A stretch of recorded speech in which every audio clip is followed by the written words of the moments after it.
वही ध्वनि बेड पर अपना सर रखे सुबह होने का वेट कर रही थी। उसका मन किसी अनहोनी के बारे में सोच घबरा गया।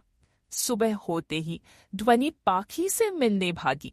उधर पाखी ने अपना सर पकड़ा। रात को शराब पीने और देर तक जागने के कारण उसका सर दर्द कर रहा था। उसने समय देखने के लिए अपना फोन उठाया तो अपने फोन पर समीर और ध्वनि की मिस कॉल देख हैरान रह गई। उसे चिंता भी हो रही थी। पहले उसने समीर को कॉल किया। समीर के फोन उठाने पर पाखी मजाक कर बोली, क्यों बे समीर, शराब पी के शादी से भागने का इरादा था तेरा, इसलिए फोन किया ना। समीर ने चिढ़ते हुए कहा, शट अप। पाखी बोली, इतना क्यों भीज रहा है, इतनी रात को फोन क्यों किया, वो बता। समीर ने कहा, अबीर का एक्सीडेंट हो गया है। ये सुनते ही पाखी एकदम घबरा कर बेड से कूद गई। उसका सारा नशा एकदम उतर गया और वो बोली, कब कैसे, वो ठीक तो है। समीर बोला, जयदा पैनिक मत हो, ही इज कम्प्लीटली फाइन। पाखी ने उससे हॉस्पिटल का पता लिया और बाहर निकलने को तैयार हुई कि तभी वहां ध्वनि आ गई। ध्वनि उसे बाहर जाते देख बोली, आप कहाँ जा रही हो? पाखी ने जल्दी में कहा, हॉस्पिटल। ध्वनि घबरा कर बोली, हॉस्पिटल क्यों? पाखी ने जल्दी में कहा, अभी का एक्सीडेंट हो गया है। पाखी जल्दी में थी तो उसने इस बात पर ज्यादा ध्यान नहीं दिया कि उसने क्या कह दिया है। पर ये सुनते ही ध्वनि के परों के नीचे से जमीन खिसक गई और वो अपना सर पकड़ जमीन पर बैठ गई और रोने लगी। उसे ऐसे रोते देख पाखी को अपनी गलती का एहसास हुआ और वो उसे उठाते हुए बोली, डोंट वरी, वो ठीक है, हल्की सी चोट आई है, चलो मेरे साथ।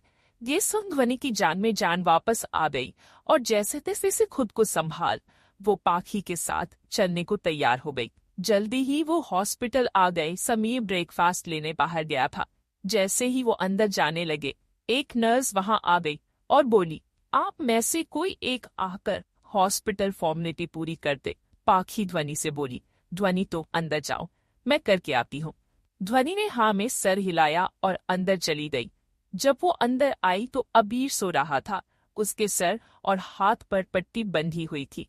अबीर को ऐसे देख ध्वनि को अपने दिल में तेज दर्द महसूस हुआ और वो भागकर उसके पास गई और अबीर के गले लगकर रोने लगी। अबीर को जब अपनी शर्ट पर कुछ गिला महसूस हुआ तो वो उठ गया, पर जैसे ही उसने आंखें खोली ध्वनि को उसने अपनी छाती पर सर रख रोते पाया। ध्वनि के दिल में अपने लिए इतना प्यार और चिंता देख अबीर का दिल पसीज गया और वो उसके सर को सहलाने ही वाला था कि तभी उसे कल रात बादी घटना याद आ गई कि ध्वनि ने ऐसे रिएक्ट किया जैसे वो उसका रेप कर रहा हो। अबीर ने उसे खुद के ऊपर से उठा कहा, क्यों आई हो जा, तुम्हें बेपसंद में छोड़ा, और उसे और जोर से पकड़ लिया और रोने लगी। अबीर को उसकी ये हरकत बड़ी प्यारी लगी और फिर हल्का सा मुस्कुरा बोला, ठीक हूँ मैं, बिल्कुल, थोड़ी सी चोट है, ठीक हो जाएगी।